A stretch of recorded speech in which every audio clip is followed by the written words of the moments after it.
तो स्टूडेंट्स, जैसा कि आपसे हम चर्चा कर रहे थे एग्जाम्पल 6 की, इस एग्जाम्पल नंबर 6 के बाद में कुछ और भी एग्जाम्पल्स हैं। उनमें से एग्जाम्पल नंबर 8 है जो कि बहुत अच्छा है, जिसको आपको कराया जाएगा। इसी के साथ साथ एक एग्जाम्पल 10 है, आप इस एग्जाम्पल 10 को और जानें। एग्जाम्पल 8 को भी आपके लिए कराएंगे, लेकिन अभी नहीं, समय के अकॉर्डिंग कराएंगे उसे। पहले इसके क्वेश्चन जानो, तब एग्जाम्पल 8 है उसको कराएंगे।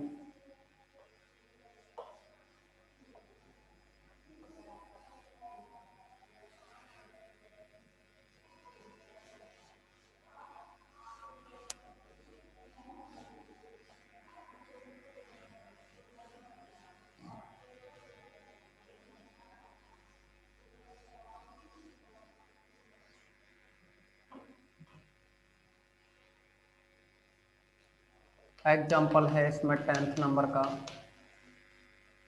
और ये दे रखा है आपके लिए y की पावर x प्लस x की power y is equal to सी।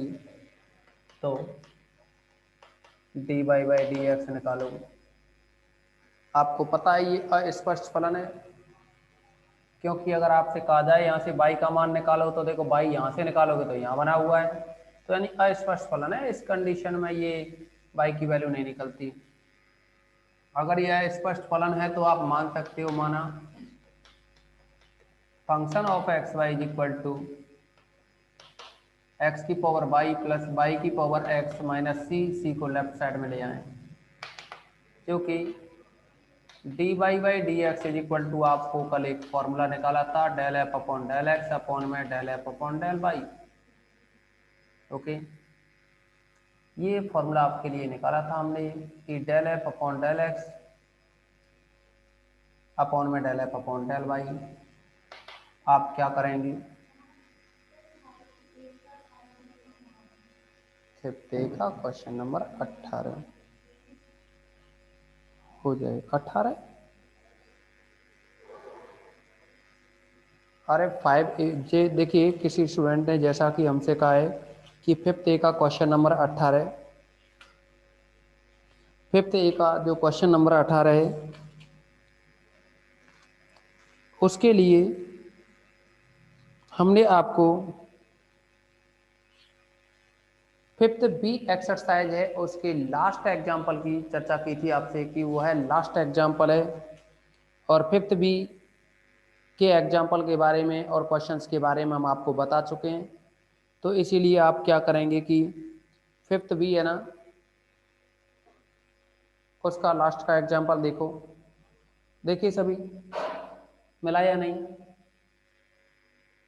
रीना कुमारी, रीना देखो उसमें 5th बी का जो एग्जाम्पल है ना लास्ट का, मिला या नहीं? सेम वही एग्जाम्पल है। तो एक क्वेश्चन दो दो जगह मिल जाएगा तुम्हें इस बुक में।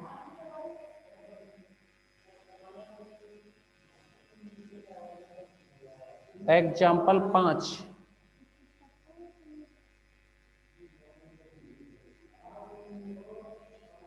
समझे नहीं राजकुमार, क्या कहना चाह रहे हो?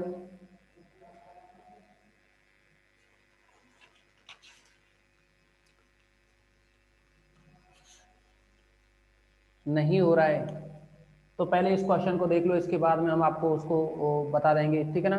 एग्जाम्पल 5 भी बता देंगे आपको। पहले इसको देख लो, ये कंप्लीट कराते हैं। ओके,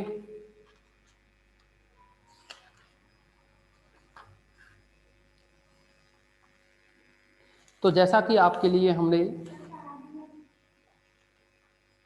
एग्जाम्पल 5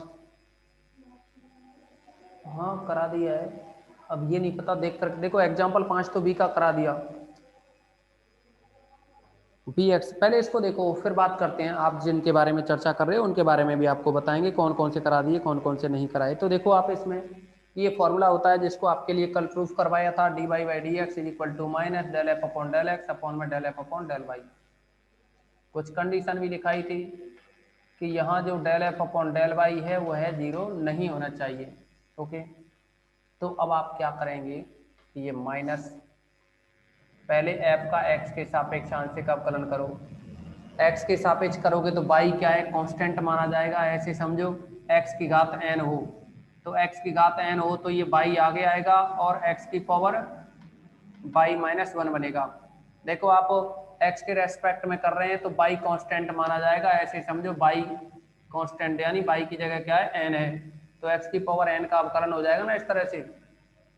और आप x के रेस्पेक्ट में कर रहे हैं तो इसका मतलब है नीचे जो y है वो कांस्टेंट है, तो ऐसे समझो a की पावर x, और जब a की पावर x टाइप का डिफरेंशिएशन करोगे तो यह बनेगा a की पावर x का होता है a की पावर x, यानी a की पावर x की जगह अपने पास y की पावर x, तो a की पावर x का होता है डिफरेंशिएशन a की पावर x log a, ठीक है ना। तो यहाँ a की पावर x यानी y की पावर x और फिर log a और आएगा, तो a की जगह अपने पास आधार में y है और c का हो जाएगा 0। अब नीचे देखो del F upon del Y करोगे, f का y के सापेक्ष, तो ऊपर जो y है ना वो है चर है और नीचे जो x होगा वो अचर होगा, और अचर होगा तो आप ऐसे समझो यही कंडीशन बन रही है क्या a की पावर x जैसी, तो यहाँ बनेगा x की पावर y log a की जगह अपने पास x फिर प्लस, अब y की पावर x का करोगे तो y चर x अचर, तो x अचर आगे आएगा और y की पावर अचर माइनस 1 हो जाएगा। ओके, ये रहा आपका एग्जाम्पल नंबर 10। क्या अब सुनो आप, रीना कुमारी का कहना है a का 18, ठीक है a का 18, और किसी भी स्टूडेंट का कहना है कि सर एग्जाम्पल 5 करा दो b का। राजकुमार एग्जाम्पल 5 किसकी बात कर रहे हो, a या b? a का भी करा दिया है हमने एग्जाम्पल 5, और आपको कल की जो मीटिंग थी ना उसमें b का भी एग्जाम्पल 5 करा दिया। अच्छा अब देखो रीना कुमारी का कहना है कि एग्जाम्पल a का 18वां क्वेश्चन, तो a का 18वां जो क्वेश्चन है ना, ए एक्सरसाइज का जो 18 क्वेश्चन है वह देखिए,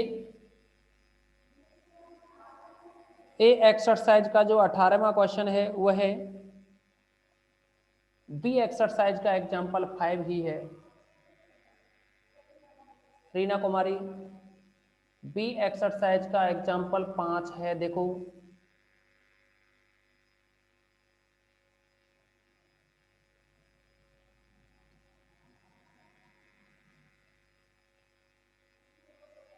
रीना कुमारी कुछ रिप्लाई करो।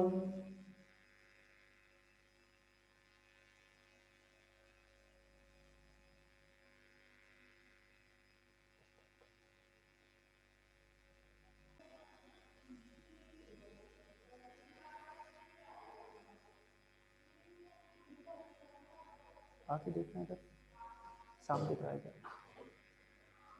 समझो आपके लिए ये एग्जाम्पल 5 है ना, u is equal to X 5y upon X plus psi y upon x,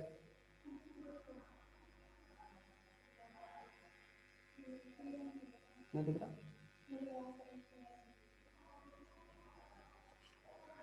अब देखो यहाँ जो एग्जाम्पल 10 है इसके बाद हम एक्सरसाइज पे आते हैं, और जैसे कि आपके लिए इसमें एग्जाम्पल नंबर 11 दिया हुआ है ना, इसमें एक्सरसाइज में जो एग्जाम्पल 11 है, अगर आपके पास नई बुक है तो इसका सॉल्यूशन आपको मिल जाएगा दूसरे तरीके से, लेकिन फिलहाल आप एग्जाम्पल 11 के साथ साथ एक्सरसाइज का क्वेश्चन नंबर 14-15, यानी जैसा कि एग्जाम्पल 11 है उसकी तरह एक्सरसाइज के जो क्वेश्चन है ना उनमें 14 और 15 हैं, तो ये तीनों क्वेश्चन एक जैसे तरीके से होंगे। तो इनमें आपके लिए हम एक्सरसाइज के क्वेश्चंस बता रहे हैं।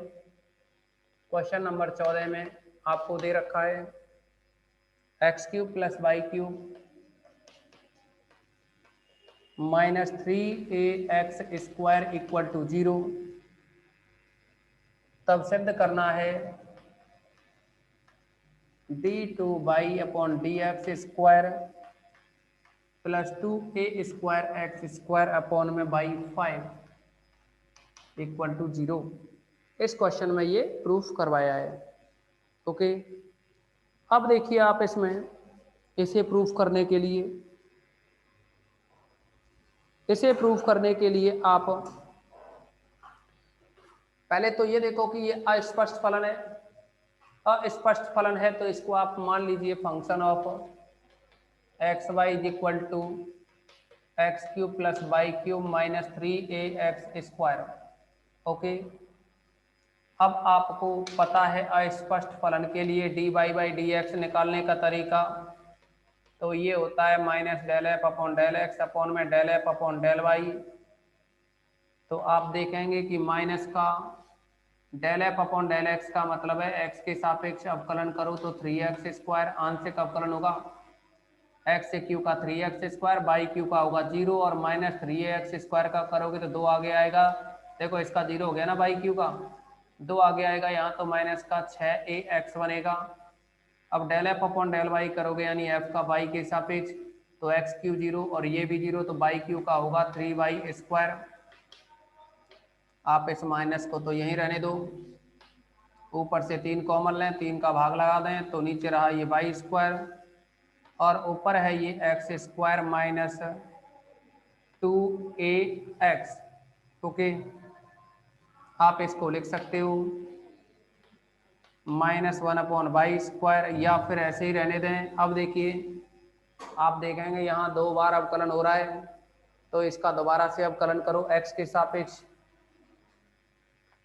अगेन अब पार्शियल नहीं होगा, ओनली सिंपल डिफरेंशिएशन होगा, differential with respect to x। तो यहाँ क्योंकि dy/dx है तो इसका दोबारा से अवकलन करेंगे तो d2y/dx² बनेगा। और ये है, आपको पता है कि नीचे वाली टर्म का स्क्वायर करते हैं तो y² का स्क्वायर करोगे यहाँ y4 बनेगा। ओके, अब नीचे ये y4 बन गया तो ऊपर वाली टर्म का डिफरेंशिएशन करो x के रेस्पेक्ट में, तो x² का 2x माइनस 2ax का करेंगे 2a बचेगा, x का 1 हो जाएगा। ऊपर वाली टर्म का डिफरेंशिएशन, नीचे वाली टर्म को ऐसे ही लिखोगे, फिर माइनस आता है, फिर माइनस आता है और अब ऊपर वाली टर्म को ऐसे ही लिखो, नीचे वाली टर्म का डिफरेंशिएशन करो। ऊपर जो टर्म है ना x² माइनस 2ax, इसको ऐसे ही लिखा इनटू y² का डिफरेंशिएशन करोगे तो 2y और y का करेंगे तो dy/dx।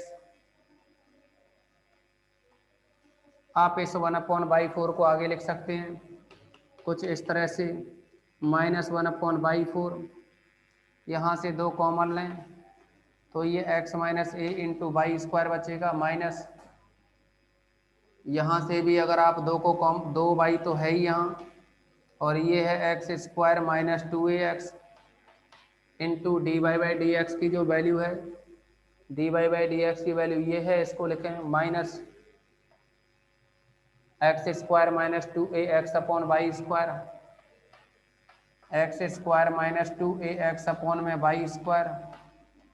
ओके, अब आप देखोगे कि इस माइनस से ये माइनस प्लस हो जाएगा और यहाँ से 2 का अंक है, इसको कॉमन लेंगे तो माइनस का 2/y/4, यहाँ बचेगा x minus a into y², minus minus हो गया प्लस, 2 कॉमन निकल गया, 1y कैंसिल कर दोगे, 1y कैंसिल किया तो 1y बचा और ये x² माइनस 2ax है, इसका होल स्क्वायर हो जाएगा। अब अगर आप एलसीएम लें इस y का, यानी y को बाहर लाएं तो यह बनेगा -2/y5। जैसे इस y को एलसीएम लेकर के बाहर निकाला y5, तो इस y का गुणा इधर होगा ना y² के साथ, तो ये y³ बन जाएगा और साथ में है x माइनस a प्लस इधर रहा इसका होल स्क्वायर, खोलोगे तो ये बनेगा पहले की घात 4 यानी एक्स स्क्वायर का स्क्वायर माइनस 2a भी करोगे तो 2 two 4a X into X square, तो एक्स क्यूब कर दो इसको। फिर लास्ट वाली टर्म का स्क्वायर करोगे तो 4a square x square. Okay, अब देखिए आप इसको d2y/dx स्क्वायर की जो वैल्यू है, d2y/dx स्क्वायर की जो वैल्यू है वो बनी -2/5।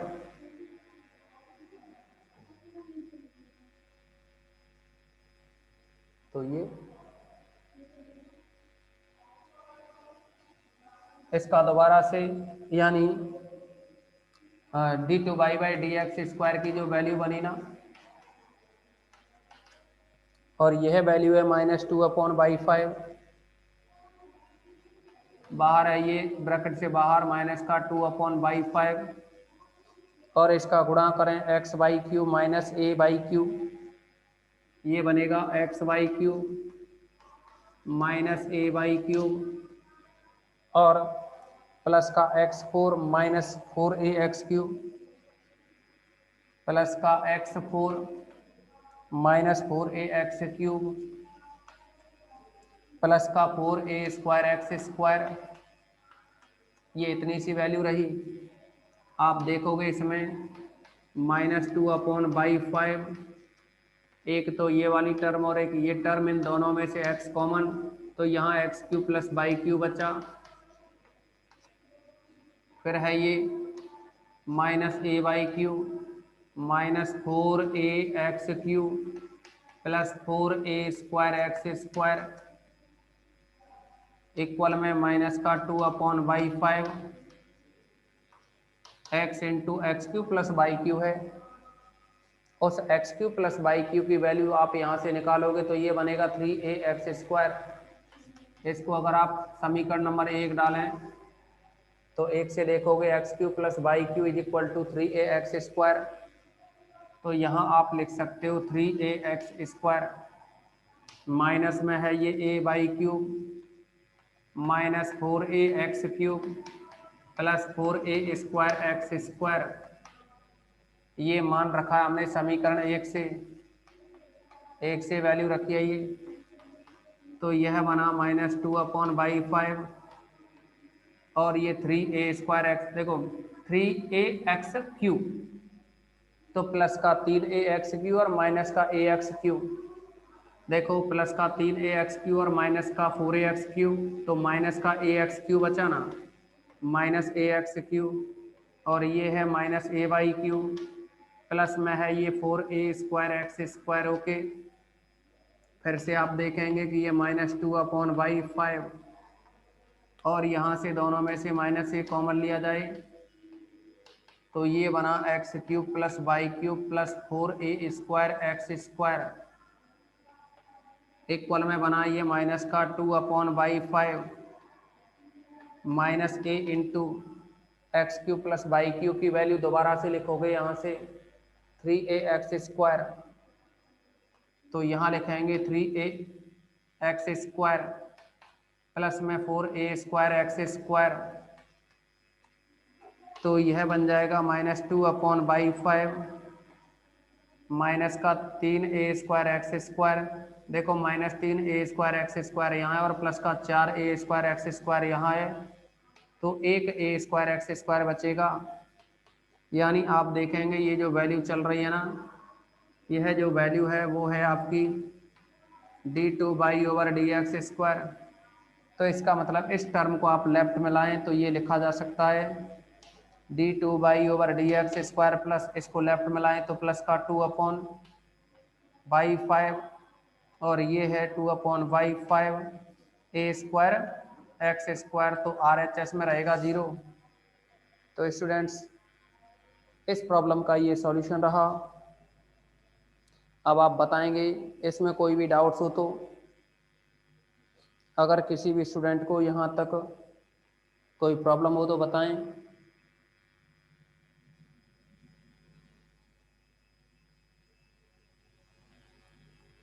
और भी किसी को अच्छा देखिए, अगर कोई भी प्रॉब्लम नहीं है तो आप समझें, होमवर्क में आपको इसका एग्जाम्पल नंबर 11 और क्वेश्चन नंबर इसका जो 15 है उसको करना है। उनमें आपसे प्रूव नहीं करवाया है, तो प्रूव नहीं करवाया है तो आपको केवल और केवल डिफरेंशिएशन निकालना है। जितना भी आ जाए, जरूरी नहीं है कि उसको आप मल्टीप्लाई करके, जितना भी सरल हो जाए उतना करना है, जरूरी नहीं है कि बुक से ही मैच करो। ओके, अवकलन ही तो करवाया है, जरूरी थोड़ा ही हम उसको सिद्ध करें, या सिद्ध करवाया होता तो करते कुछ। तो आप क्या करेंगे, उसमें जो भी निकल आए आपका वैल्यू वो आपका सॉल्यूशन होगा उन क्वेश्चनों का। और आपको देखिए, क्वेश्चन नंबर फर्स्ट हमने कल की क्लास में करवा दिया था, सेकंड को आप करोगे और थर्ड को भी करोगे उसी टाइप से। क्वेश्चन नंबर सेकंड थर्ड उसी तरह से होंगे। और एक ये जो फोर्थ क्वेश्चन है ना, क्वेश्चन नंबर 4, क्वेश्चन नंबर जो 4 है वह आपका जो कि एग्जाम्पल कराया था आपको सेकंड, उसकी तरह होगा, सेम सेम उस एग्जाम्पल की ही तरह होगा, सेकंड की तरह।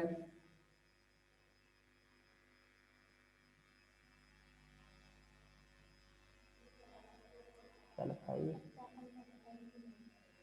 किसका सत्यापन कर रहे हो भाई? सेकंड में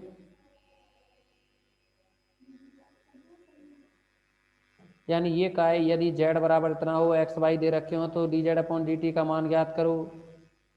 और फिर का है, इसमें सीधे प्रतिस्थापन द्वारा सत्यापन करो। अरे देखो, एक तो आपको क्या करना है इसमें, इसका कहने का मतलब है, एक तो आप निकालोगे इस फॉर्मूला लगा करके टोटल डिफरेंशिएशन का, और दूसरा क्या करोगे सत्यापन करने के लिए, इसमें जो u इक्वल टू दे रखा है ना, X Y square plus Y X square, इसमें x और y के मान है ना उनको रखो, उनको रखो, तो t के पदों में आएगा। किसके पदों में बनेगा ये? t के पदों में। तो फिर इसका सीधे du अपॉन डी टी निकालना है बस। दोनों मान समान आने चाहिए, एक तो जो ऊपर फॉर्मूले से निकालोगे, एक x और y के मान सीधे रखो और t के सापेक्ष अवकलन करो, तो जो भी सॉल्यूशन निकले वो दोनों क्या बराबर आने चाहिए। ओके, फिर भी ना हो तो हम आपको बता देंगे नेक्स्ट मीटिंग में, बट आज की इस मीटिंग में इतना ही रखेंगे। ठीक।